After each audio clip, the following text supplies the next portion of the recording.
আপনি কি নেতৃত্ব দিতে পারেন? আপনি যদি দেখেন আপনার সহকর্মী সঠিকভাবে কাজ করছে না, তাহলে কি তাকে আপনি ধমকানি দেবেন? এ ধরনের প্রশ্নগুলি কি তোমাকে ভাবায়?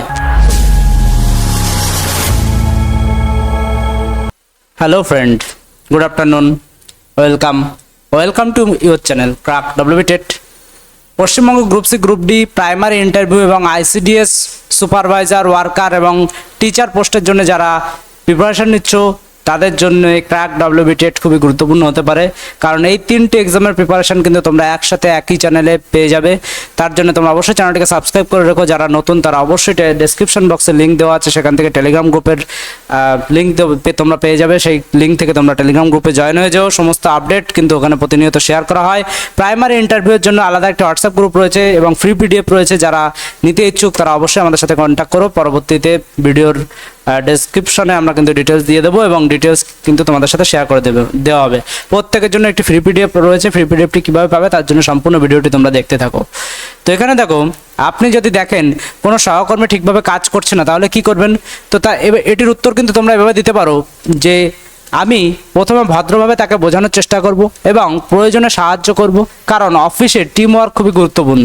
তাহলে তুমি যদি ডিরেক্ট রুড ব্যবহার করো তার সঙ্গে, সেটি তো ঠিক হবে না, তাই না?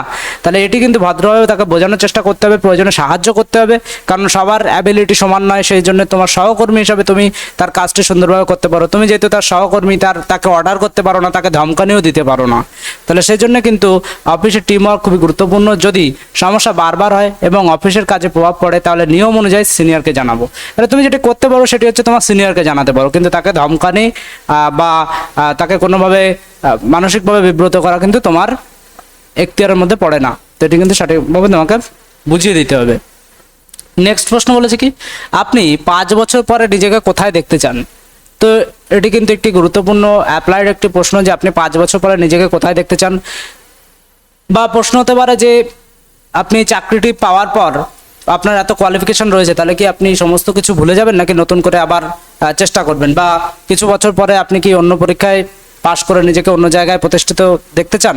ধরুন আপনি কিছুদিন পরে দেখলেন যে WBCS পরীক্ষায় চান্স পেয়েছেন, সেখানে কি আপনি এই গ্রুপ ডি চাকরিটি ছেড়ে দিয়ে WBCS এ জয়েন করবেন? আপনার কি মতামত? এই ধরনের প্রশ্ন কিন্তু এই একই টাইপের উত্তর তোমরা দিতে পারো। তো কি উত্তর দিতে পারো তোমরা দেখে নাও। আমি 5 বছর পরে নিজেকে একজন দক্ষ, দায়িত্বশীল, অভিজ্ঞ সরকারি কর্মচারী হিসেবে দেখতে চাই। আমি চাই আমার কাজের মাধ্যমে অফিস সাধারণ মানুষের বিশ্বাস অর্জন করতে এবং নিজের দক্ষতা আরও বাড়াতে। এই উত্তরটিতে তোমরা দেখতে পাবে যে লাঠি ভাঙলো না, কিন্তু সাপ মরলো। অর্থাৎ তুমি এমনভাবে উত্তর দিলে যে তুমি হ্যাঁ বা না কোনোটাই বলবে না, কিন্তু তার মধ্যে দিয়েও তুমি সব কিছু কভার করে যাবে। কীরকম? দেখো, তুমি যদি তোমাকে স্পেসিফিক করে দেয় যে তুমি WBCS চাকরি পেয়েছো, তাহলে তুমি কি করবে? তাহলে কি তুমি চাকরি ছেড়ে দেবে? তাহলে তুমি সুন্দরভাবে এটিকে অ্যাপ্লাই করে দিতে পারো, নিজের মতো করে সাজিয়ে বলতে পারো। তাহলে এই ধরনের অ্যাবিলিটি, মানে কিওয়ার্ড প্রত্যেকটি প্রশ্ন কিন্তু আমরা দিয়ে রেখেছি। এগুলিতে কিন্তু তোমাদের যত্ন নিতে হবে, যত্নবান হতে হবে এই বিষয়টিতে। অনেকেই প্রিপারেশন নিচ্ছে, কিন্তু প্রিপারেশনের মধ্যে কিন্তু ডিফারেন্স এইখানেই তোমাকে করে দেবে। এবারে প্রশ্ন রয়েছে কি, আপনি কি নেতৃত্ব দিতে পারেন? তো এই ধরনের প্রশ্ন যদি জিজ্ঞাসা করা হয়, তাহলে কীভাবে উত্তর দেবে? তো দেখো, স্যার বা ম্যাডাম, প্রয়োজন হলে আমি আমার দায়িত্ব নিয়ে কাজ করতে পারি।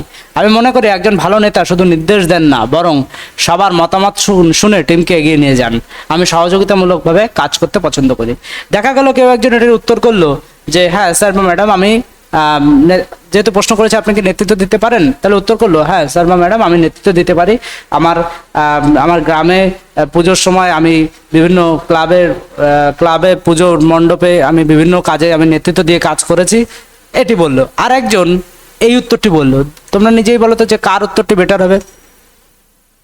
তুমি যে উদাহরণটি আমি বললাম, সেই উদাহরণটি তুমি এটি বলার পরে বলতে পারো, এর সাথে অ্যাড করতে পারো, অ্যাডিশন করতেই পারো। কিন্তু তুমি যদি এই লাইনটা বলো, তোমরা অবশ্যই কমেন্ট করে জানাও যে এই লাইনগুলো যদি বলো তোমাদের কি মনে হয় বেটার কোনটা হবে। তোমাদের নিজেদের আগে সেলফ স্যাটিসফ্যাকশন দরকার। কোনো চাকরি পরীক্ষা দেওয়ার আগে বা চাকরি পাওয়ার আগে সেলফ স্যাটিসফ্যাকশন দরকার। তাহলে এখানে কি রয়েছে? আমি মনে করি একজন ভালো নেতা শুধু নির্দেশ দেন না, বরং সবার মতামত শুনে টিমকে এগিয়ে নিয়ে যান। তো এই লাইনটি কিন্তু তোমার উত্তরের কোয়ালিটি অনেক আপগ্রেড করে দেবে।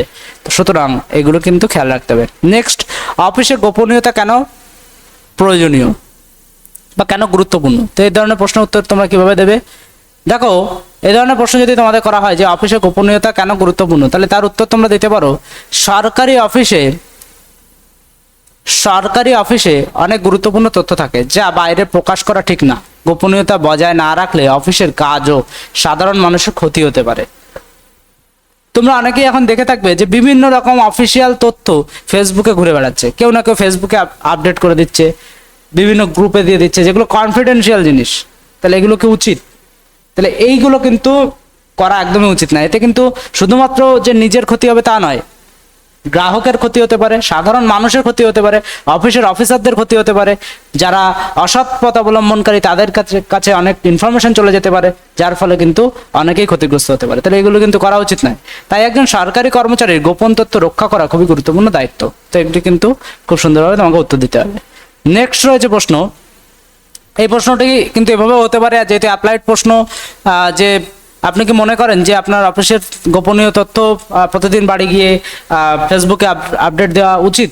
অনেকেই তো দেখা যাচ্ছে যে এরকম করছে, তারা অনেক লাইক, শেয়ার, সাবস্ক্রাইব পাচ্ছে। তাহলে আপনিও কি এগুলি করবেন? এই ধরনের প্রশ্ন কিন্তু হতে পারে। তার উত্তর কিন্তু সুন্দরভাবে তোমরা এর রেসপেক্টে কিন্তু দিতে পারো।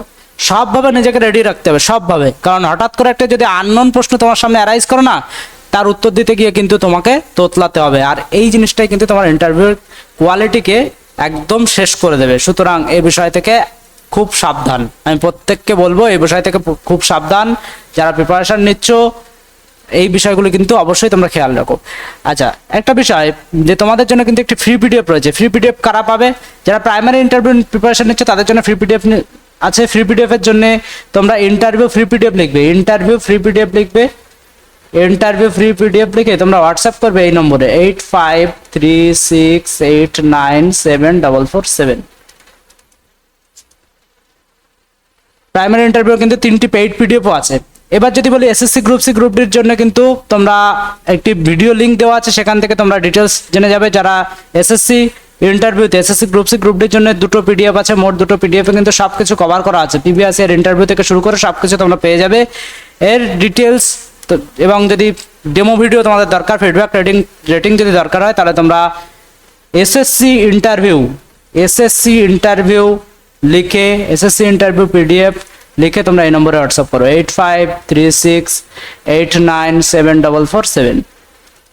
2টি পিডিএফ এর মূল্য যা রয়েছে তার থেকে কিন্তু কিছু ডিসকাউন্ট এখন চলছে, অফার চলছে। অফারটি জানতে তোমরা অবশ্যই এসএসসি ইন্টারভিউ পিডিএফ লিখে হোয়াটসঅ্যাপ করে নেবে, তাহলে কিন্তু সমস্ত ডিটেলস তোমাদের শেয়ার করে দেওয়া হবে। শুধুমাত্র হোয়াটসঅ্যাপ, কল কেউ করবে না। তো এখানে দেখো যে প্রশ্নটি আমরা বলছিলাম যে আপনার মতে সফলতার চাবিকাঠি কি, তো এটি কি হতে পারে? তো এখানে তোমরা এভাবে উত্তর করতে পারো যে আমার মতে সফলতার চাবিকাঠি হলো পরিশ্রম, ধৈর্য, আত্মবিশ্বাস এবং নিয়মিত শেখার মানসিকতা। খুবই গুরুত্বপূর্ণ পয়েন্ট এটি, নিয়মিত শেখার মানসিকতা। কোনো কাজ একদিনে সফল হয় না, নিয়মিত চেষ্টা ও ইতিবাচক মনোভাব থাকলে সফল হওয়া সম্ভব। তাহলে আপনার মতে সফলতার চাবিকাঠি কি? সুন্দরভাবে কিন্তু এটি তোমরা উত্তর করে দিতে পারো। তো আজকে আমরা মোটামুটি তোমাদের সামনে কিন্তু পার্ট 15 কমপ্লিট করে দিলাম। এরপরে কিন্তু পার্ট 16 আলোচনা হবে। পরবর্তী প্রশ্ন যেটি রয়েছে সেটি রয়েছে আপনি কিভাবে রাগ নিয়ন্ত্রণ করবেন। তো এই প্রশ্নটি আমরা পরের দিন আলোচনা করব। তোমরা অবশ্যই আমাদের চ্যানেলের সঙ্গে যুক্ত থেকো। ভিডিওটি দেখার জন্য তোমাদের অসংখ্য ধন্যবাদ। Thank you.